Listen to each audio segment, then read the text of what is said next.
What up, world? It's your boy Miz and Rafe from Money and Violence. And you watching Thisis50.com. Alright, baby, what's going on? It's your man Pretty Lou. Introduce yourself real quick so they can know. What up, y'all? I'm Ray. I play Miz in Money and Violence. Yo, what's good, people? This Mo, aka Ray from the writer and creator of Money and Violence. Listen, I'm gonna tell you one thing. I'm so happy to have you guys here, especially having you because I remember in my past show that I used to do on online radio, I had you guys one time and you couldn't make it. But I'm glad to have you here and everything. It's a pleasure, and I'm honored to have two individuals who came from my borough and to do something and to bring something and to make something so big right now. Like, first of all, I want to ask you something. I want to know how is your feeling and how you feel right now that Money and Violence is not just your typical YouTube, segments anymore. It's worldwide now. How do you feel about that? Like, how do you feel from the beginning to now? I mean, it's a gratifying feeling. I mean, at the end of the day, you wake up one morning and you set out to do something, and it's crazy because your goal isn't even necessarily fame or notoriety. Your goal is just to find a way out the goddamn streets. Right. You understand? And to not only find a way out, but at the same time to represent your borough. I mean, I'm from Brooklyn. You understand what I mean? So growing up, our home pride is very, very strong. So to be able to bring my area, which is Flatbush, to the world, like, ain't no better feeling than that. How was your feeling, especially being like an actor? It feels the same. It ain't hit me yet. Every now and then I'm like, oh shoot, you different. Not that I'm different, but people look at me different. Right. I still feel the same. I'm still moving the same way. Like, now let's start from the beginning. Like, was this your entitled goal? Like, did you ever thought this was gonna launch this big? Honestly, I never even thought this far. Money and Violence was a project that was put together for several different reasons. For one, I was seeing what was going on with the youth and with the younger generation, and I think they're really lost. You know what I mean? When I was growing up on the blocks of Flatbush, Brooklyn, like, I always had older heads or OGs that used to kick, little bits of wisdom to me to give me guidance. You understand? I feel that that's missing from this generation. So I wanted to put a project together that allowed me to have a voice to speak to the younger generation in a voice that they can understand, speak to them in their language. Right. So that's why I put together the project. And also as well, growing up, man, like, I grew up around a lot of different individuals. I grew up around some of the worst of Brooklyn. I grew up around some of the best of Brooklyn. And the crazy thing is, from all of my people, those that may have been FBI's most wanted, those that may have been on the run, this and that, like, people always painted this picture of them as the bad guy. You understand? When these were some of the most warm-hearted people that I've ever known. Like, so what I wanted to do was to give the world a more candid peek at a group of people that under normal circumstances they would cross the street to avoid. Because every time we see us on the silver screen, we're depicted as so evil. Like, we get a kick out of doing crime. Right. Nobody does crime because they want to. It's always the same. It's always the same thing in movies or in sitcoms or whatever they do. They always point out, he's just the bank robber. Yeah, or he's just that. Nobody does crime because they. Let me be the first to say this. Nobody does crime. Nobody sells drugs. Nobody robs because they want to. People do it out of necessity. You understand? People grow up in these neighborhoods, limited resources, very few things at our access, and at the end of the day, we gotta survive. You understand? The way that we're brought up, the way that we built, I survive by any means necessary, mindset. So therefore, there is no I'm not gonna eat. No, I am going to eat. You understand? But I just wanted to. The best part about it is you did it in a whole positive. Yeah, I mean, it couldn't be negative because at the end of the day, we don't live negative. Did you ever think that the outside will take your show as a negative? Towards the end of our first season, we were recognized by the Tribeca Film Festival. Right. You understand? Now, the Tribeca Film Festival, very prestigious organization, and that showed me that people see the show as a depiction of life because that's art. You understand? This is not just another show glorifying violence. This is not just another gangster tale. This is a depiction of life. This is, you know, what used to bug me out the most was that people, sometimes I'd hear people talk and they'd say, I can't fathom that there are people that live like this day in, day out. And that's just bugged out to me because they never saw that end. Yeah, but it's just crazy because not only was that my life to a degree, but I grew up in a neighborhood where that was pretty much all of our lives. So that just shows me how oblivious people are to what's going on in the world, that you can't even fathom that this is real life. Like, I mean, okay, let's take the character Kane, for instance. This right. was a young man who lost his job, has a child, daughter's mother doesn't want to let him see his kid because he does not have money to provide, and he's doing his best, looking for work, can't find work. And what ends up happening? When the pressure is too much for him, he turns to the streets. You know, and the sad thing about when you turn to the streets is that the appeal of it, like, it draws you in. You know, and you get to a certain point where you no longer have control. You know, so the show also kind of serves as a deterrent. okay. Just to show these kids, like, I know you may watch these videos and it seems like as if it's all beauty, but it's not, you know. If you watch the show Money and Violence, you'll realize that none of these characters are happy. All these people are right. miserable. Like, our goal with the show was to teach people, to basically give the kids some guidance to help them be able to navigate through this jungle that we call the streets, this jungle that they're growing up in, because they're surrounded by so many pitfalls that even if they have great intentions and they're trying to go to school, one false move can be their downfall. Right. You know, so what we do is, on the show, we give them situations that are very lifelike. You understand? Like, by the end of each episode, if you're sitting there watching the show with 10 of your friends, you might turn around and look at them, like, and start questioning, are these really your friends? How did the show in your life, like, how did it change your life?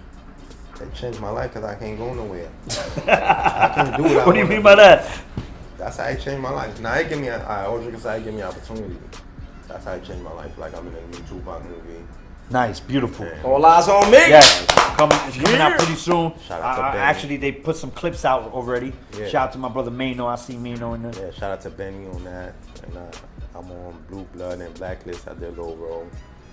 So it opens door for me. Yeah, it opens door for me that on normal days it wouldn't happen. Like, I can't just call Benny like, you put me in a movie. It happened because I'm Money and Violence. So it gave me opportunities.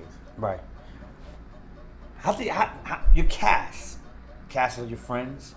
Mm-hmm. You know, a lot of people will be like, yeah, of course, you know, I'm gonna bring my friends and I'm gonna bring them in a, like, how much trust do you have in your friends and being like, you know what, man, I'm gonna put you in this movie and you gotta make this work. Like, how much trust do you have in that instead of going out there and say, you know what, these are my friends, but I need real actors. I need professionals. You know what's the funny thing? I have a quote that I always say, keep your enemies close, and if they're your friends, you don't have to worry about it. And that's the way I think. Like, my peoples, I don't question. So when I came to them and I was like, yo, look, this is what I want to do. Let's get together. Y'all willing to make it happen? Once they gave me the okay, I didn't second guess them. I trust people until I don't trust them. Right. You understand? I give people the benefit of the doubt until they mess up. Like, it's pretty much that simple. So once me and my peoples decided to embark on this journey and they gave me their word, there was nothing for me to doubt. There was nothing for me to question. What's the difference between season 1 and season 2? I mean, everything. I'll let you answer that question. It was everything. I need to know that because I know it's a big difference. It was more business. It was like more organized. Like season one, we might wake up like Saturday and be like, all right, we're gonna be on set from what? We can even 2 or 3 we didn't even have time because sometimes we might leave at like 4 in the morning. You couldn't even go get a bagel. But season 2 now, you gotta be there. It's like paper. Like now. Season 2, we had call sheets, we had schedules, we ADs, had ADs, DPs, like, we had insurance permits. Right. Like, we had movie police when we had to do action scenes. Like, we had to get Oh man, That was everything. Everything was different. Was it for the better or was It was better. It was for the better. Yeah, it Okay. was for the better. So it made your being a director easier. no, Oh, it didn't. no. Why is that? All right. That nigga used to be mad like the fuck. I still gotta do this. Because I and that. know you had full control still. Yeah, but see, this is the thing. All right, season 1, I acted, I wrote, I directed, and I edited the entire project. So Right. I did everything from beginning to end. Season With 2, a 7-day span that I heard. yes, It was So- always a No, 7 that's day. probably less so than people, 7 6 days. days. It was actually 6 days. 6 days. So listen, everybody, I'm gonna tell you something right now. If this man could do a series in 6 days, and you're out there saying, I can't do this, then something is wrong. Pretty much. Find man. your calling. There you go. You know, so why? Tell me, why was it still? Because, okay, now, when season 2 came, all right, by the time season 2 came, we had the title deal. So now we got a little bigger budget. Right. So now I have ADs, DPs, I have product PAs, I have cast. I got a whole production crew. But the thing is, this is a passion project for me. You understand? So this is my baby. So I still oversee everything. Right. You understand? So I'm still on set I'm not just on set when I'm acting. I'm on set every single day. If we're on set for 18 hours, I'm on set for 18 hours. And then guess what? After I leave set, now I got to go to the editing suite.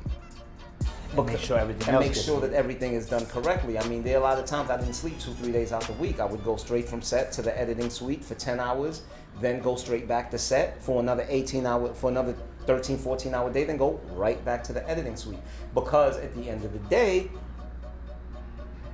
when the episode comes out, remember, I wrote this. So I'm the only one that can see the picture in my head how it was supposed to be. So I cannot rely on someone else to paint my picture. Right. Because while everybody's sitting back watching the episode and they're like, wow, this looks good, in my head I'm like, no, this is trash, because this is not how it was supposed to look. So therefore, How did title come and come and play for season 2? Title came along because my managers, Chris Styles and Teddy Altafar, they have a long-lasting relationship with the good people at Rock Nation. So it came about through a conversation with Shaka Pilgrim, actually. And, Title was up and coming, and I just thought that it would be a great marriage, and at the end of the day, with the whole thing with Jay being from Brooklyn and us being from Brooklyn. Did you get that support from Jay? Do you feel like? Let me tell you something. We got that bag. You get the bag. That's it. Besides the bag. Nah, but besides the bag, the bag comes. But the type of people that we are, we don't look for nobody to hold our hands. Like, you gotta understand, we're the same guys who got up for 7 months and created 25 episodes of a series. So I'm not looking for nobody to hold my hand. At the end of the day, this is always the way I see things. Get me in the door and I'll work the room. I'm grateful enough for you getting me in the door. And we'll say, pass us the ball. Yeah, that's it. We're gonna make it happen. Right. How you Lionsgate? Let's talk about that. Mm-hmm. What's going on with Lionsgate? You know what's crazy? The Lionsgate deal happened since the end of season 1. Now, this was the thing. We were supposed to they wanted us to go to television our second season, but it would have took almost 2 years for the second season to come out. So what I did, I was like, you know what, I don't want to keep our audience waiting that long. So I told them, let me do the deal with Tidal, and let me have the second season come out on Tidal. That way we'll keep working on getting this to television, but that way our audience will only have a year to wait between season 2 and season 3 for that to come out on TV. Wow. That's why we had the Seed and Spark. That's why we also had the Seed and Spark campaign. Okay. Because, listen, I had no idea it cost so much, man, to put together a damn series.